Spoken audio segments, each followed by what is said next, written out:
What's up mga biyan? This is Doy Phone Photography of Silay City. Kamusta ang inyong mga adlaw mga biyan? Ari kita diri subong sa Barangay Ginhalaran, Silay City sa ilang fishport sa Ginhalaran, Palapala. So maulanon subong mga abyan ang aga subong January 6, 2024. So ini nga oras mga 8:30 sang aga subong. So maulanon mga abyan. Kag-ari kita diri subong actually naga-live ako kagina kag nag-shoot lang ko gamay kay naga-live ko. So nakita ni naton nga katahom sang amo ni nga senaryo mga abyan kay timing gid nga ginhulata ang pag-abot sang mga mangingisda naton nga nagdungka nga dala ang ilang mga kuwa nga mga isda diri sa fishport sa Barangay Ginhalaran. So mga biyan, ari man di ang iba nga nagahulat sa mga huli nilang isda. So may nagabot na. So ari ilang tawon ta mga biyan, malibot kita. Amo ni ang mga panguhaon subong nga aga, maulanon subong nga aga mga biyan kay ambot kun may low pressure subong pero gaulan. So shout out sa aton nga mga mangingisda nga mga silaynon. Madamo gyud nga salamat sa inyo nga mga bisan gaulan nagpanigkasog sila gihapon para lang may income sa ilang pamilya. So amo ni ang ila kuha, hindi siya madamo mga biyan kay siguro malayo ng tiyempo pero may ara gihapon nga pasalamatan nga mga preska nga isda ang mga silaynon kay damo man sila kuha. Actually mga biyan, maka-actually to piyo eh. Actually mga biyan, aga pa ko kagina nag-live digto ko sa welcome markers ang Silay City sa Seaview ayon sa may Barangay Ginhalaran. Apang grabe man ang ulan, so grabe man akong pasilong. So nag-decide ko nga mahapit diri sa Barangay Ginhalaran, Palapala kay may mga abyan man ta nga mga naga-comment nga alas 9 kuno ang dungka sa mga isda naton nga nagpakadto sa lawod para manguha sa isda. So naghapit kita dire kag nagpasilong man gamay kay sige gyapon ang panalithi kag ulan.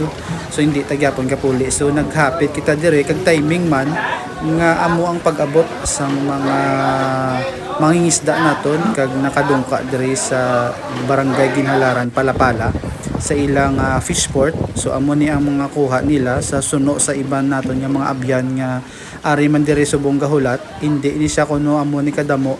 Usually ang ilang mga kuha kung mayo ang tiyempo mas damo na di kuno mga abyan ang ilang kuha. Kaso subong kay maulanon kag siguro wala mayo sang kuha. Amulan ni pero may ara gihapon mga abyan nga mga isda nga preska nga mga nga kuha.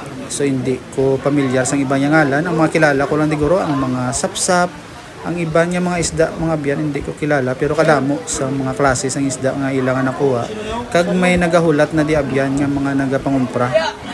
Ang mga nagabaligya man kag nagalibod sang isda, ari na di sila gahulat mga banyera nila yang mga baklan na yung mga biyan.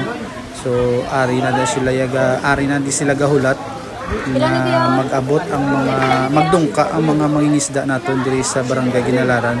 So ari mansig-mansig na sila pili sa ilang isda nga ginabakal kag way man tadi kabalo kung ano ni nga klase nga mga isda ang iban kay ti ako ya makaon man lang ko kag ang iba nga isda hindi ko kilala. So ang nakilalaan ko lang di ang sapsap, may ara kasag. So grabe o kita nyo mga biyan, gaulan gihapon pero ang aton nga mga mangingisda sige gihapon nga pagkadto sa lawod para nga may makuha nga isda.